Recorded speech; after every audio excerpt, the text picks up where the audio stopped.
বিভাগত কাম কৰা অস্থায়ী কৰ্মচাৰীসকলে কৰ্মবিৰতি ঘোষণা কৰিছে, কৰ্মবিৰতি আন্দোলন। আৰু যে ইয়াতে বিদ্যুৎ বিভাগত প্ৰায় গোটেই অসমত 5,000ৰ অধিক কৰ্মচাৰী আছে, যিসকলে অস্থায়ী ৰূপে কাম কৰি আছে। আমি দেখিছোঁ ইয়াতে 20ৰ পৰা 25 বছৰলৈকে কাম কৰা মানুহ আছে। গতিকে যিসকল মানুহে 10 বছৰ, 20 বছৰ, 25 বছৰলৈকে ইয়াত অস্থায়ী হিচাপে কাম কৰি আছে, তেখেতসকলে বেলেগত গৈ কিনে কেনেকৈ কাম কৰিব? গতিকে আমাৰ স্পষ্ট কথা, আমি কৃষক মুক্তি সংগ্ৰাম সমিতিয়ে আমি কৈছোঁ যে অতি সোনকালে এই অস্থায়ী 5,000তকৈ অধিক যি কৰ্মচাৰী আছে স্থায়ীকৰণ কৰক আৰু চৰকাৰী যিখিনি সা সুবিধা তাৰ দিয়াৰ ব্যৱস্থা কৰক। চাওক, আমি কৃষক মুক্তি সংগ্ৰাম সমিতিয়ে এটা ছাৰ্ভে কৰিছিলোঁ গোটেই অসমত যে মানুহ কিয় আত্মহত্যা কৰে। আমি তেতিয়া দেখিছিলোঁ যে অসমৰ বিভিন্ন জেগাত যিসকল মানুহে আত্মহত্যা কৰিছে বেছিভাগে আৰ্থিক সমস্যাৰ কাৰণে কৰিছে। আমি কেতিয়াবা দেখিছোঁ যে কোনোবা কলেজত অস্থায়ী কৰ্মচাৰী হিচাপে কাম কৰি আছিল, কোনোবাই বেলেগত কাম কৰি আছিল, সিহঁতক যেতিয়া উলিয়াই দিয়া হয় সেই অনুষ্ঠানৰ পৰা, তেতিয়া তেখেতসকলে উপায় নাপায় আত্মহত্যা কৰিব লগা হয়। গতিকে আমি স্পষ্ট কথা কৈছোঁ, এই চৰকাৰখন একদম হত্যাকাৰী চৰকাৰ। যদি এওঁলোকক যিকোনো বিনিময়ৰ মূল্যত স্থায়ীকৰণ নকৰে, তেতিয়াহ'লে নিশ্চয় ইয়াৰ মাজত যদি কোনোবা মানুহ হেৰাই যায়, তেতিয়াহ'লে এই চৰকাৰখন নিশ্চয় হত্যাকাৰী। দীৰ্ঘদিন ধৰি এই স্থানতে মানে প্ৰতিবাদ কৰি আহিছে, সেই সন্দৰ্ভত আপোনালোকৰ কিবা সুসম্পৰ্ক হৈছে নেকি চৰকাৰৰ লগত? চাওক, বহুত আমাৰ যিবিলাক ইয়াতে কৰ্মচাৰী আছে, সেই কৰ্মচাৰীসকলক বিভিন্ন ধৰণে টৰ্চাৰ কৰিছে। এই আন্দোলনটো, এই কৰ্মবিৰতিটো যিকোনো উপায়েৰে শেষ কৰাৰ চেষ্টা কৰিছে, মহিমূৰ কৰাৰ চেষ্টা কৰিছে। যে কিছুমানক কৈছে যে যিবিলাকে বিল অনাৰ কাৰণে যিটো মেচিন থাকে, সেই মেচিনবিলাক জমা দিব দি আছে। আমি কৈছোঁ নহয়, কোনো পৰ্যায়ে হ'ব নোৱাৰে। আমাক যেনেকৈ চৰকাৰে দিছে বিল তোলা হেৰিবিলাক, মেচিনবিলাক, তেনেকৈ লিখিতভাৱে তেওঁলোকে ল'ব লাগিব।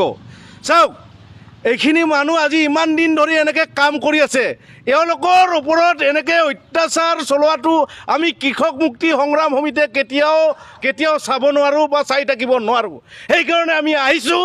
আমি কৃষক মুক্তি সংগ্ৰাম সমিতিয়ে ইয়াতে যিহেতু 5,000ৰ অধিক বা 5,000মান আছে কৰ্মচাৰী, যেতিয়ালৈকে আপোনাৰ যদি 4,999জন মানুহ চাকৰি পায়, তাৰ ভিতৰত যদি এজনো নাপায়, এজনৰ লগত হ'লেও আমি কৃষক মুক্তি সংগ্ৰাম সমিতিয়ে সদায় ছাপোৰ্টত আছোঁ। আৰু প্ৰথমতে আপোনালোকক ধন্যবাদ দিছোঁ। আৰু আমি আপোনালোকৰ জৰিয়তে আমি ক'ব বিচাৰিছোঁ, অপ্ৰাপ্ত বিষয়াসকলক ক'ব বিচাৰিছোঁ, আমি শক্তিখণ্ডক ক'ব বিচাৰিছোঁ। চাওক, আমি আজি গোটেই অসমৰ 5,000ৰ অধিক আমি অস্থায়ী কৰ্মচাৰীয়ে কিন্তু আজি এই 12 দিনীয়া আমি কৰ্মবিৰতি পালন কৰিছোঁ। কিয় পালন কৰিছোঁ? যে আমাৰ চাকৰিবিলাক নিয়মীয়াকৰণৰ ক্ষেত্ৰত আমি উপৰোক্ত মানে চৰকাৰখনৰ লগতে আমাৰ শক্তিখণ্ডক আমি কিন্তু নিবেদন কৰিছিলোঁ যে আজিৰ তাৰিখতো কিন্তু ডিপাৰ্টমেণ্টে আমাক কিন্তু যে মাতিব লাগে, আলোচনা কৰিব লাগে, আজিৰ তাৰিখত একো মাতা নাই। মানে তেওঁলোকে এটা কুচক্ৰান্ত হৈ কৰি আছে যে এই ল'ৰাবিলাকক, এই অস্থায়ী কৰ্মচাৰীবিলাকক হত্যা কৰা হ'ব, তেওঁলোকক আমি ডাষ্টবিনত পেলোৱা হ'ব। এনেকুৱা ধৰণৰ তেওঁলোকৰ কুচক্ৰান্ত আমি দেখিবলৈ পাইছোঁ, শুনিবলৈ পাইছোঁ।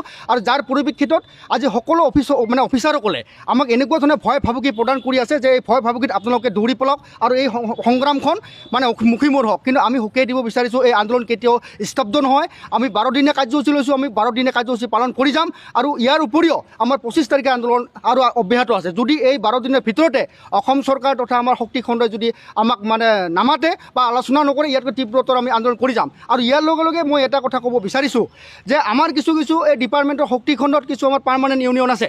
তেখেতসকলে আমাক বহুতবাৰে মানে তেওঁলোকে প্ৰবঞ্চনা কৰি আহিছিল বা আমাক এটা কথা কৈছিল যে আমাৰ যি স্থায়ীকৰণ তেওঁলোকে প্ৰথম দাবী আছিল 1 নম্বৰত। আজি সেই ইউনিয়নসকলক আমি এই প্লেটফৰ্মখন জৰিয়তে ক'ব বিচাৰিছোঁ, আপোনালোকে আজি নিমাত কিয় আপোনালোকে যে চক্ৰান্ত কৰি আছিল এদিনাখন আমাৰ কান্ধত, এই অস্থায়ীসকলৰ কান্ধত হৈ আপোনালোকে বন্ধু ফুটিয়াইছিল। আজি আপোনালোকে ক'ত লুকাই আছে, কিয় মাত খাৰ কৰা নাই? এই অস্থায়ী কৰ্মচাৰীসকলক দূৰ কৰা দেখি আপোনালোকে নিমাত হৈ আছে। যে আমি এটাই বুজিব পাইছোঁ যে আপোনালোকে আজি হয়তো মেনেজমেণ্টৰ লগত কিবা চক্ৰান্ত কৰি আমাক হয়তো হত্যা কৰিব বিচাৰিছে। গতিকে ইয়াৰ প্ৰতিবাদ নিশ্চয় কৰি যাম অনাগত দিনত। যেতিয়ালৈ আমাৰ চাকৰি নিয়মীয়াকৰণ নহ'ব, যেতিয়ালৈ আমাক চৰকাৰখনে নামাতিব, যেতিয়ালৈ ডিপাৰ্টমেণ্টে আমাক নামাতিব, তেতিয়ালৈ আমি কিন্তু আন্দোলন কৰি যাম। আৰু ইয়াতো মাত্ৰই মই ক'ব খুজিছোঁ, যিসকল SDO ছাৰে বা অমুক মানে বিষয়ববীয়া আমাক দাবী ধমকি দিব বিচাৰিছে, তেওঁলোকক আমি এইখন মঞ্চৰ পৰা সকীয়াই দিব বিচাৰিছোঁ যে আপোনালোকে আমাক হত্যা কৰিব চেষ্টা নকৰিব।